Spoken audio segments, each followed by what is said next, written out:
Puji Tuhan, ada Shalom dimanapun saudara berada hari ini.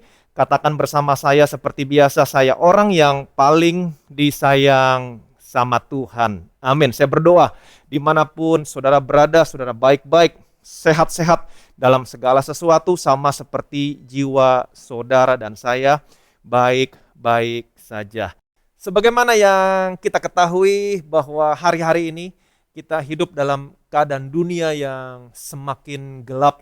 Kita melihat pandemi yang belum selesai, kemudian ekonomi yang tidak bergerak, banyak orang yang sakit, bahkan banyak orang yang kehilangan orang-orang yang mereka kasihi, banyak orang-orang yang kehilangan pekerjaan, di PHK, sehingga banyak orang Kristen yang hanya fokus dan melihat apa yang terjadi di sekeliling mereka. Mereka mencari jalan keluar masing-masing. Mereka hanya mendengar apa yang dunia katakan. Mereka mendengar apa yang orang-orang katakan. Mereka tidak lagi mendengar dan melihat apa yang Tuhan Yesus katakan. Itu sebabnya sepanjang bulan Agustus ini saya mau mengajak saudara untuk sama-sama belajar dan sama-sama melihat betapa pentingnya orang percaya, saudara dan saya, membuat mata saudara dan saya kembali tertuju kepada Yesus. Melihat dan fokus kepada Yesus. Menjadikan Yesus sebagai pusat, sebagai center dalam kehidupan saudara, dalam kehidupan saya. Tetap percaya kepada firman-Nya, menantikan pertolongan dari Tuhan, dan tetap berpegang kepada janji-janji Tuhan. Jadi sepanjang bulan ini, Agustus, mungkin juga nanti lanjut di September, kita masuk dalam serial khotbah, melihat dan fokus kepada Tuhan Yesus, menjadikan Tuhan Yesus sebagai pusat, sebagai center dalam kehidupan kita, sehubungan dengan keadaan dan hidup saudara di dalam dunia yang semakin gelap seperti sekarang ini. Dan saya percaya saudara pasti diberkati. Saya mau saudara mengerti bahwa hidup saudara, hidup saya sebagai orang percaya adalah hidup bukan karena melihat. Itu sebabnya dalam keadaan dunia yang semakin gelap seperti sekarang ini, jangan hanya melihat ke arah horizontal, jangan hanya melihat dan fokus kepada apa yang sedang terjadi di sekeliling saudara, pandemi yang belum selesai, ekonomi yang belum bergerak, dan lain sebagainya. Hidup saudara, hidup saya sebagai orang percaya adalah hidup karena iman, hidup karena percaya. Jangan hanya melihat ke arah horizontal, jangan hanya melihat dan fokus kepada apa yang sedang terjadi di sekeliling saudara, tetapi lihat ke arah vertikal, lihat dan fokus kepada seorang pribadi, yaitu Yesus Kristus yang sangat mengasihi saudara, karena Yesus memiliki kuasa dan kekuatan untuk memelihara dan memproteksi hidup saudara. Apakah hari ini saudara siap untuk melihat Yesus lebih lagi? Apakah saudara siap untuk mengenal Yesus lebih lagi? Nah, apa yang terjadi sama saudara ketika saudara melihat dan mengenal Yesus lebih lagi? Alkitab mengatakan, kasih karunia dan damai sejahtera melimpahi kamu melalui pengenalan akan Allah dan Tuhan kita Yesus Kristus. Amin. Kalau saudara mengenal Yesus lebih lagi, tanpa saudara sadari, saudara selalu ada di tempat yang tepat, pada waktu yang tepat, dan tanpa saudara sadari, pintu-pintu yang sifatnya tidak baik tertutup buat saudara, dan pintu-pintu yang baik, pintu-pintu berkat terbuka lebar buat saudara. Dan tanpa saudara sadari, setiap kali saudara menghadapi masalah, tantangan, dan pergumulan, di situ selalu ada pengharapan dan jalan keluar. Saudara sudah melihat dan mengenal Tuhan Yesus sebagai gembala yang baik. Amin. Siapa gembalanya? Tuhan Yesus. Siapa domba-dombanya? Saudara dan saya. Dan sebagai gembala yang baik, Yesus datang ke dalam dunia ini supaya saudara dan saya sebagai domba-dombanya mempunyai hidup dan mempunyainya dalam segala kelimpahan. Itu sebabnya selalu lihat Tuhan Yesus sebagai gembala yang baik buat saudara. Apa yang terjadi sama saudara? Kalau Tuhan Yesus menjadi gembala yang baik buat saudara, Mazmur berkata, ingat Tuhan adalah gembalaku, takkan kekurangan aku. Ia membaringkan aku di padang yang berumput hijau. Rumput hijau di sini berbicara tentang apa? Tentang makanan. Membaringkan berbicara tentang kelegaan, tentang rest. Pertanyaan saya, di mana domba-dombanya Tuhan diberi makan dan mendapat kelegaan? Di dalam gereja. Saudara dan saya yang datang ke gereja diberi makan, datang makan, pulang membawa kelegaan, datang makan, pulang membawa kelegaan. Nah, kalau saudara memiliki kedua hal ini, makanan dan kelegaan, rest, saudara dan saya tidak akan kekurangan sesuatu apapun. Saya mau kasih tahu sama saudara, kesehatan saudara datangnya dari Tuhan. Kesuksesan saudara datangnya dari Tuhan. Promosi juga datangnya dari Tuhan. Memang ketika saudara mengikut Tuhan, hasilnya tidak selalu instan. Waktu saudara melihat teman saudara, saudara lihat rumahnya, mobilnya, saudara berpikir kapan saya bisa seperti itu. Terkadang ada sedikit rasa iri kepada mereka, tetapi saya mau kasih tahu, jangan iri sama mereka. Saudara tidak pernah tahu dalamnya. Saudara tidak pernah tahu kalau malam sesungguhnya mereka adalah orang-orang yang sulit tidur, stres, depresi, tidak ada damai sejahtera. Tetapi saudara yang selalu melihat dan fokus kepada Tuhan Yesus, sekali saudara kena bantal, saudara langsung tidur pulas sampai pagi. Jadi dalam keadaan dunia yang semakin gelap seperti sekarang ini, pastikan mata saudara selalu tertuju kepada Tuhan Yesus, melihat dan fokus kepada Tuhan Yesus. Saudara harus selalu menempatkan Tuhan Yesus sebagai pusat di dalam seluruh kehidupan saudara, di dalam keluarga, di dalam bisnis. Maka kasih karunia dan damai sejahtera akan melimpahi saudara, melimpahi saya. Kita lihat firman Tuhan dari kitab Wahyu pasal 1 ayat 12 sampai ayat yang ke-13. Lalu aku berpaling untuk melihat suara yang berbicara kepadaku. Dan setelah aku berpaling, tampaklah kepadaku 7 kaki dian dari emas. Dan di tengah-tengah kaki dian itu ada seorang serupa anak manusia, berpakaian jubah yang panjangnya sampai di kaki. Dan dadanya berlilitkan ikat pinggang dari emas. Amin. Di sini Yohanes melihat ada 7 kaki dian, dan 7 kaki dian di sini berbicara tentang 7 gereja, 7 jemaat. Ada Efesus, ada Smyrna, ada Pergamus, ada Tiatira, ada Sardis, ada Philadelphia, dan ada Laodikia. Nah, apa yang saudara temukan di tengah-tengah, di center, di pusat kaki dian? Alkitab tadi mengatakan saudara akan menemukan seorang serupa anak manusia. Siapakah dia?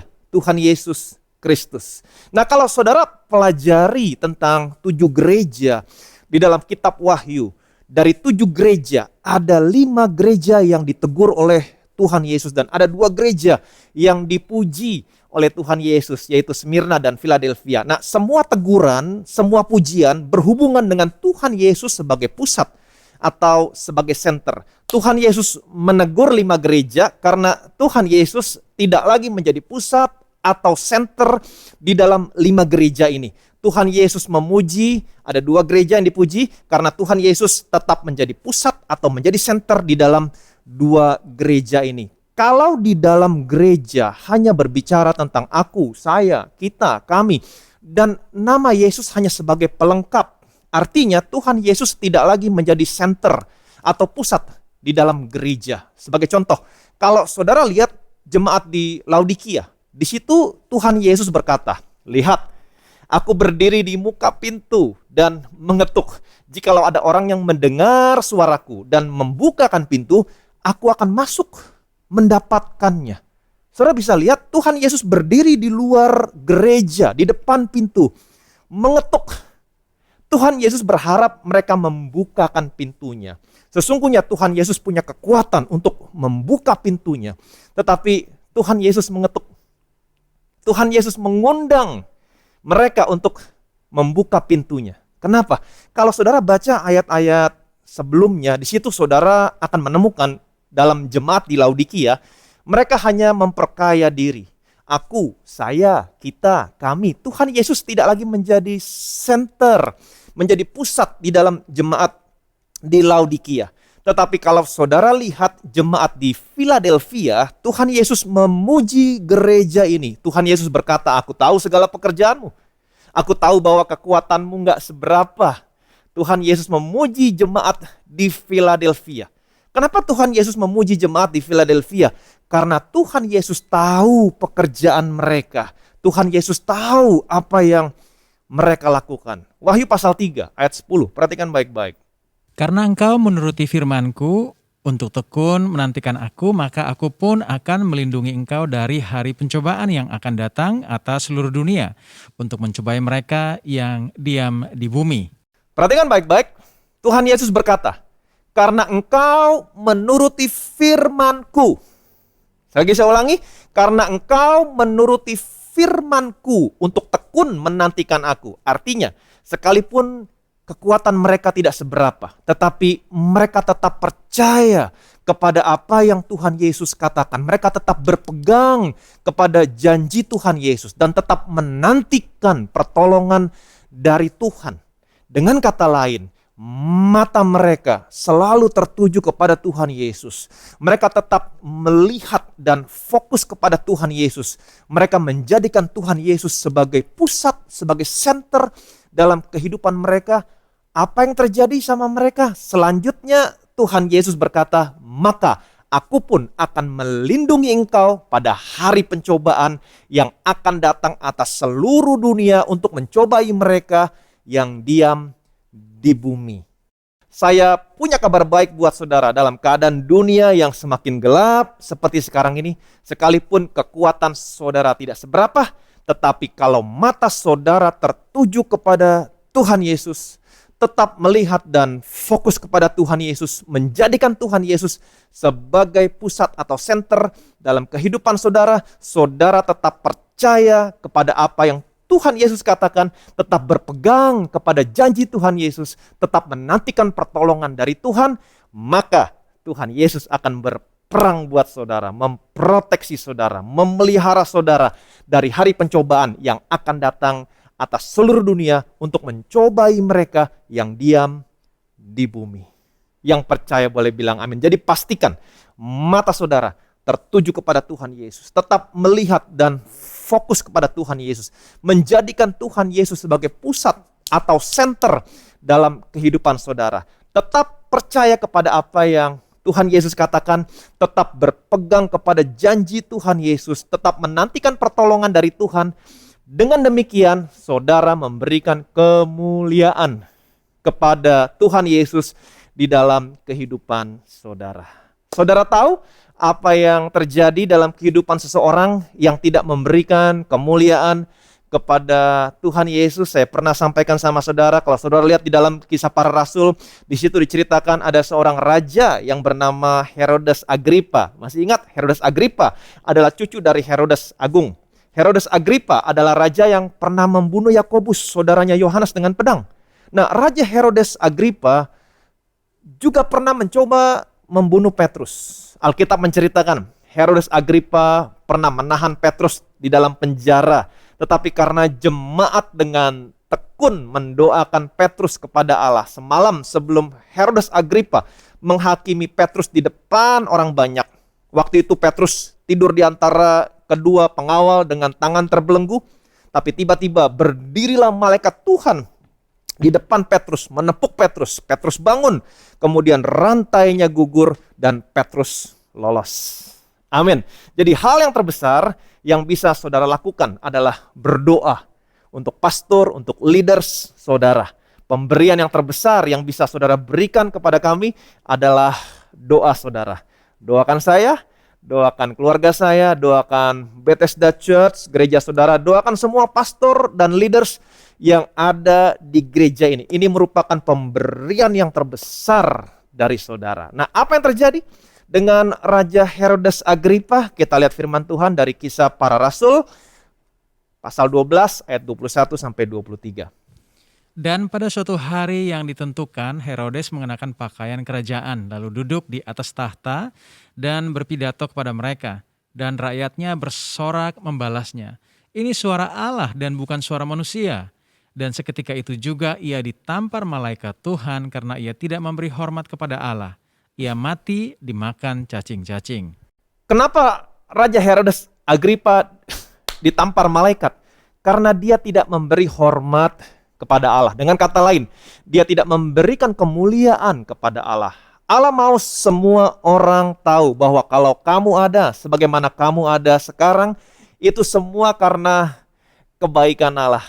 Satu contoh lagi di dalam kitab Daniel. Di situ diceritakan ada seorang raja yang bernama Nebukadnezar. Alkitab menceritakan satu hari Nebukadnezar dia bermimpi dan Daniel mengartikan mimpinya. Arti mimpi dari Nebukadnezar intinya adalah Nebukadnezar akan semakin besar dan dia akan semakin kuat. Tetapi apa yang terjadi? Nebukadnezar dihalau dari kerajaannya. Karena Nebukadnezar dia meninggikan dirinya. Nebukadnezar tidak memberikan kemuliaan kepada Allah. Tetapi di akhir mimpinya Daniel berkata, kerajaan Tuanku akan kembali kepada Tuanku pegang. Segera sesudah Tuanku mengakui bahwa sorgalah yang mempunyai kekuasaan. Kita lihat Daniel pasal 4 ayat 28 sampai 31. Semuanya itu terjadi atas Raja Nebukadnezar, sebab setelah lewat 12 bulan ketika ia sedang berjalan-jalan di atas istana raja di Babel, berkatalah raja, bukankah itu Babel yang besar itu yang dengan kekuatan kuasaku dan untuk kemuliaan kebesaranku telah kubangun menjadi kota kerajaan? Raja belum habis bicara ketika suatu suara terdengar dari langit. Kepadamu dinyatakan ya Raja Nebukadnezar bahwa kerajaan telah beralih daripadamu. Nah, perhatikan baik-baik ini yang terjadi sama Nebukadnezar ketika Nebukadnezar tidak memberikan kemuliaan kepada Allah. Nebukadnezar terhalau dari kerajaannya selama 7 tahun. Bukan hanya terhalau dari kerajaannya, dia terhalau dari manusia, tinggal di antara binatang, makan rumput. Sampai Nebukadnezar mengakui Allah yang berkuasa atas kerajaan manusia. Sekali lagi, Allah mau semua orang tahu bahwa kalau kamu ada sebagaimana kamu ada hari ini, sekarang, itu semua karena kebaikan Allah. Yang percaya boleh bilang amin. Setelah 7 tahun berlalu, perhatikan baik-baik, Nebukadnezar dia melihat ke langit. Akal budinya kembali lagi. Lalu Nebukadnezar memuji, membesarkan, dan memuliakan Allah.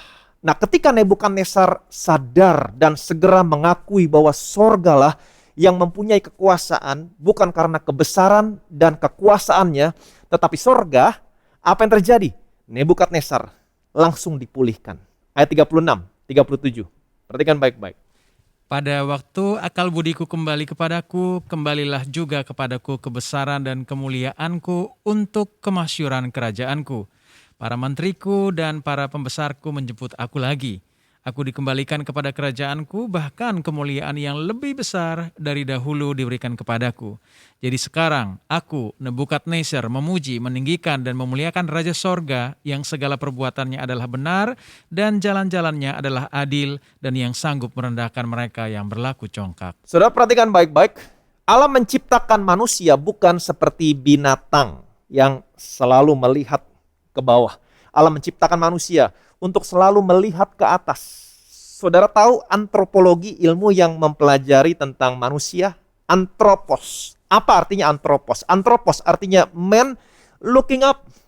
Manusia diciptakan Tuhan untuk selalu melihat ke atas.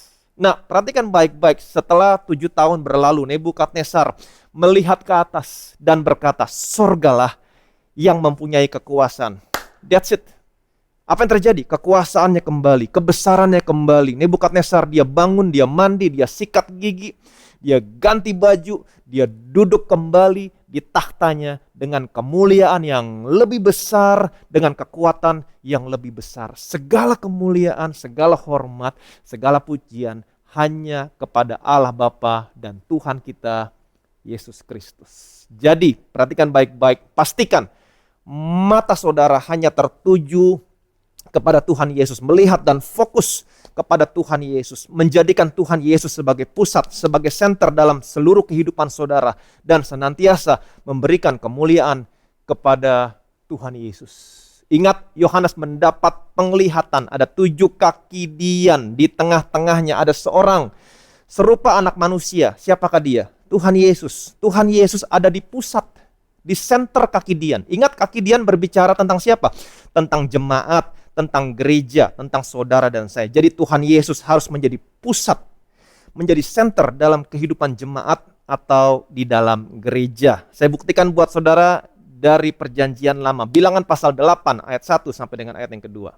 Tuhan berfirman kepada Musa, berbicaralah kepada Harun dan katakanlah kepadanya, apabila engkau memasang lampu-lampu itu, haruslah ketujuh lampu itu menerangi yang di sebelah depan kandil. Di sini dikatakan, haruslah ketujuh lampu itu menerangi yang ada di sebelah depan kandil atau kaki dian. Sekali lagi saya ulangi, haruslah ketujuh lampu itu menerangi bagian yang ada di sebelah depan kandil. Pertanyaan saya, apa yang ada di depan sebelah kandil atau di depan kaki dian? Biarlah Alkitab yang menerjemahkan Alkitab. Keluaran pasal 27 ayat 20 sampai 21. Haruslah kau perintahkan kepada orang Israel supaya mereka membawa kepadamu minyak zaitun tumbuk yang murni untuk lampu, supaya orang dapat memasang lampu agar tetap menyala. Di dalam kemah pertemuan di depan tabir yang menutupi tabut hukum, haruslah Harun dan anak-anaknya mengaturnya dari petang sampai pagi di hadapan Tuhan. Itulah suatu ketetapan yang berlaku untuk selama-lamanya bagi orang Israel turun-temurun.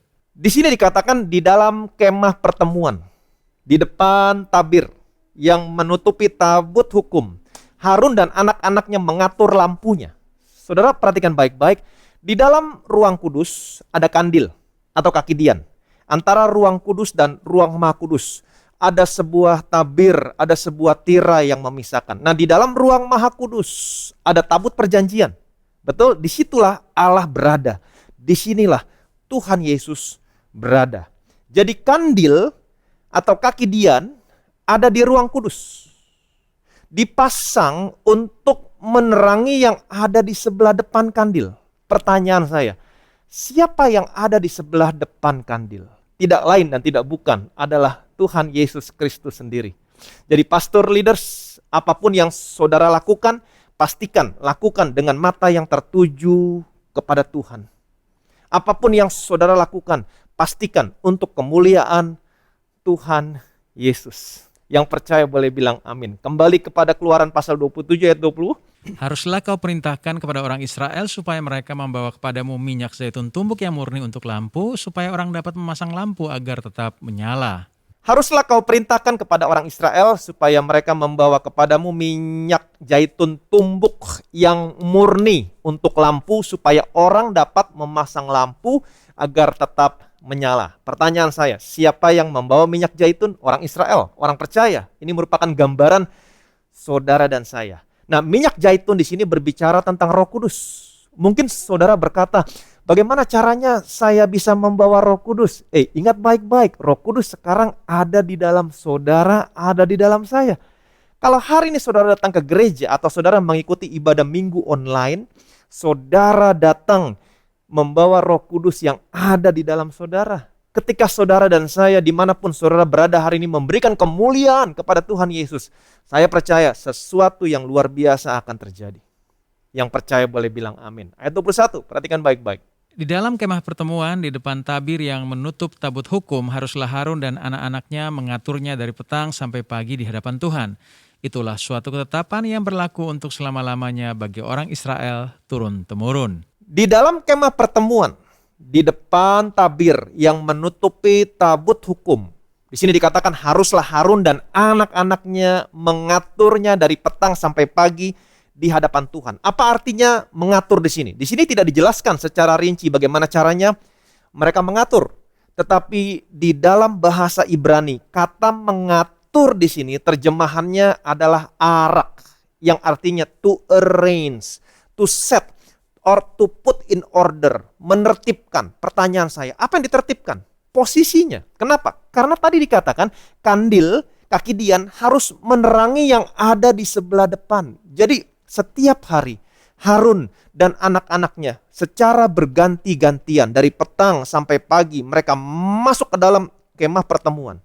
Mengatur, menertibkan, memastikan posisi kandil harus menerangi yang ada di sebelah depan kandil. Sekali lagi, siapa yang ada di sebelah depan kandil tidak lain dan tidak bukan adalah Yesus. Kenapa harus diatur? Apakah kandilnya bergerak sendiri? Ahli sejarah bangsa Yahudi kuno mengatakan di padang gurun bisa saja terjadi goncangan yang disebabkan karena gempa atau angin kencang dan lain sebagainya. Sehingga kandilnya bergerak atau kandilnya bergeser dari posisi yang sebenarnya sehingga tidak lagi menerangi bagian yang ada di sebelah depan kandil. Jadi setiap hari saudara bisa bayangkan dari petang sampai pagi mereka harus selalu memperhatikan posisinya. Kalau bergeser, mereka kembalikan. Kalau bergeser, mereka kembalikan. Alkitab berkata, haruslah Harun dan anak-anaknya mengaturnya dari petang sampai pagi. Katakan bersama saya, dari petang sampai pagi di hadapan Tuhan. Pertanyaan saya, kenapa dikatakan dari petang sampai pagi? Ini menarik. Apa artinya? Dari petang sampai pagi. Nah, rentang waktu dari petang sampai pagi. Perhatikan baik-baik. Ini adalah saat-saat yang gelap. Jadi, pada saat-saat yang gelap, Harun bersama anak-anaknya masuk secara bergantian, terus-menerus ke dalam kemah pertemuan. Untuk apa? Untuk mengatur, untuk menertibkan, memastikan posisi kandil tetap menerangi bagian yang ada di sebelah depannya. Apa yang saya mau sampaikan sama saudara? Kalau saudara hari ini ada di saat-saat yang gelap dalam kehidupan saudara, dan kenyataannya bahkan sekarang dunia sedang ada dalam saat-saat yang gelap. Saya mau kasih tahu sama saudara, pastikan mata saudara selalu tertuju kepada Tuhan Yesus, melihat dan fokus kepada Tuhan Yesus, menjadikan Tuhan Yesus sebagai pusat, sebagai center, tetap percaya kepada firman-Nya, tetap berpegang kepada janjinya, dan tetap menantikan pertolongan dari Tuhan. Dalam keadaan dunia yang gelap seperti sekarang ini, karena pandemi yang belum selesai dan dampak yang timbul akibat pandemi, di mana banyak orang yang sakit, tidak sedikit yang mati, ekonomi yang tidak bergerak, PHK terjadi di mana-mana, ada begitu banyak kejadian-kejadian dan berita-berita yang simpang siur, di mana semuanya ini bisa membuat mata saudara tidak lagi tertuju kepada Tuhan Yesus dan bisa membuat saudara tidak lagi melihat dan fokus kepada Tuhan Yesus. Saya mau kasih tahu sama saudara satu hal yang selalu iblis mau lakukan sama saudara. Iblis selalu mau supaya mata saudara tidak lagi tertuju kepada Tuhan Yesus. Iblis tahu, iblis tidak akan pernah berhasil mengalahkan saudara selama mata saudara tertuju dan melihat dan fokus kepada Tuhan Yesus. Itu sebabnya sebagai orang percaya saya kembali mau ingatkan sama saudara, saudara harus memastikan mata saudara selalu tertuju kepada Tuhan Yesus, kepada firman-Nya dan kepada janjinya. Ingat, setiap hari Harun dan anak-anaknya masuk ke dalam kemah pertemuan secara bergantian dari petang sampai pagi. Di saat-saat yang gelap mereka masuk, mereka mengatur posisinya, menertibkan posisinya, memastikan posisi kandil atau kaki dian harus menerangi yang ada di sebelah depan kandil. Posisinya perlu diatur karena posisinya bisa bergeser.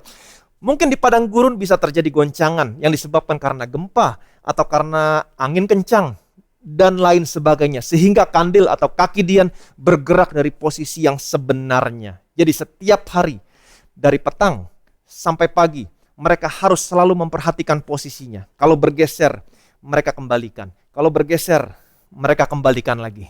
Nah, apa yang saudara lihat, berita-berita yang saudara dengar akhir-akhir ini, bisa membuat mata saudara tidak lagi tertuju kepada Tuhan Yesus. Bisa membuat saudara tidak lagi melihat dan fokus kepada Tuhan Yesus. Bisa membuat saudara lupa sama apa yang Yesus katakan. Karena apa yang saudara lihat dan berita-berita yang saudara dengar akan membuat saudara khawatir, takut, cemas. Bagaimana nanti kalau saya kena COVID? Bagaimana kalau tempat saya bekerja terdampak secara ekonomi dan saya bisa di PHK? Bagaimana kalau usaha saya terdampak, saya bisa bangkrut dan lain sebagainya. Nah, kalau apa yang saudara lihat dan saudara dengar dari berita-berita yang muncul bisa membuat mata saudara tidak lagi tertuju kepada Tuhan Yesus, bisa membuat saudara tidak lagi melihat dan fokus kepada Tuhan Yesus, bisa membuat saudara lupa bahkan sama apa yang Tuhan Yesus katakan, menggeser fokus saudara kepada Tuhan Yesus. Saya mau kasih tahu sama saudara, kembalikan. Kembali melihat kepada Tuhan Yesus, kembali fokus kepada Tuhan Yesus dan kepada apa yang Tuhan Yesus katakan dalam firman-Nya. Tetap percaya kepada janjinya, dan tetap menantikan pertolongan yang daripada Tuhan. Dan apa yang akan terjadi sama saudara? Kita lihat kembali Wahyu pasal 3 ayat yang ke-10. Karena engkau menuruti firman-Ku untuk tekun menantikan Aku, maka Aku pun akan melindungi engkau dari hari pencobaan yang akan datang atas seluruh dunia untuk mencobai mereka yang diam di bumi. Tuhan Yesus berkata kepada jemaat di Philadelphia, karena engkau menuruti firman-Ku dan tekun menantikan Aku, maka Aku pun akan melindungi engkau dari hari pencobaan yang akan datang atas seluruh dunia untuk mencobai mereka yang diam di bumi. Amin. Kabar baik.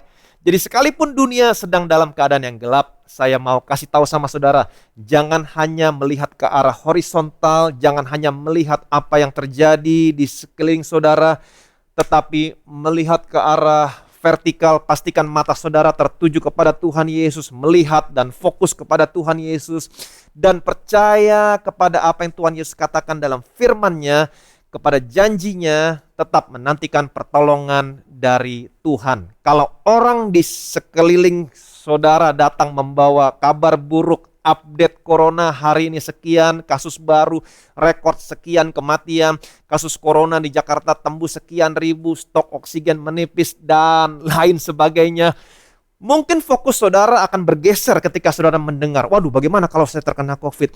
Aduh, saya harus punya stok obat, saya harus punya stok oksigen dari sekarang. Kembalikan fokusnya. Kembali melihat dan fokus kepada Tuhan Yesus, kepada firman-Nya. Tetap pegang janjinya. Oh, Tuhan Yesus selalu ada bersama-sama dengan saya. Tuhan Yesus sekali-kali tidak pernah meninggalkan saya. Di bawah sayap-Nya saya berlindung. Amin. Malapetaka tidak akan pernah menimpa saya. Tulah tidak akan pernah mendekat kepada rumah saya. Karena Tuhan Yesus memerintahkan malaikat-malaikatnya untuk menjaga di segala jalan saya. Amin. Mungkin saudara buka aplikasi berita, saudara baca, oh imbas PPKM darurat PHK menghantui. Fokus saudara mulai bergeser. Aduh, bagaimana kalau saya kena PHK? Saya masih ada cicilan rumah, cicilan mobil, bagaimana anak saya sekolah, dan lain sebagainya. Fokus saudara bergeser. Kembalikan fokusnya. Kembali melihat dan fokus kepada Tuhan Yesus dan tetap berpegang kepada janjinya. Janji Tuhan, Tuhan adalah gembala yang baik. Saudara bisa berkata, Tuhan adalah gembalaku, takkan kekurangan aku. Dia membaringkan aku di padang yang berumput hijau, membimbing aku ke air yang tenang, menyegarkan jiwaku, menuntun aku di jalan yang benar oleh karena namanya. Sekalipun aku berjalan dalam lembah kekelaman, aku tidak pernah takut bahaya, sebab Engkau besertaku. Engkau menyediakan hidangan bagiku di hadapan lawan-lawanku. Engkau mengurapi kepalaku dengan minyak sebagai tanda kesukaan, melebihi teman-teman sekutu kebajikan, kemurahan belaka yang mengikuti aku sepanjang umur hidupku. Amin. Saudara bisa melihat ke arah vertikal. Sekalipun kekuatan saudara tidak seberapa, tetapi karena mata saudara tetap tertuju kepada Tuhan Yesus, tetap melihat dan fokus kepada Tuhan Yesus, tetap menjadikan Tuhan Yesus sebagai pusat atau center dalam kehidupan saudara, saudara tetap percaya kepada firman Tuhan, tetap bergantung kepada janjinya, tetap menantikan pertolongan dari Tuhan, maka Tuhan Yesus akan memelihara dan melindungi saudara di hari-hari yang gelap seperti sekarang ini. Tuhan Yesus akan berperang buat saudara. Tuhan Yesus akan melindungi, memelihara saudara dari hari pencobaan yang datang mencobai semua orang yang diam di bumi ini.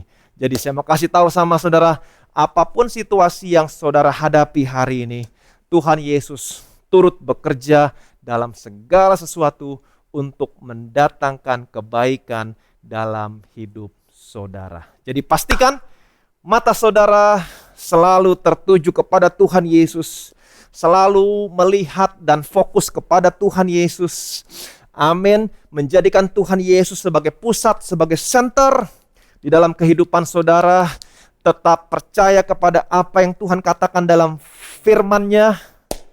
Amin.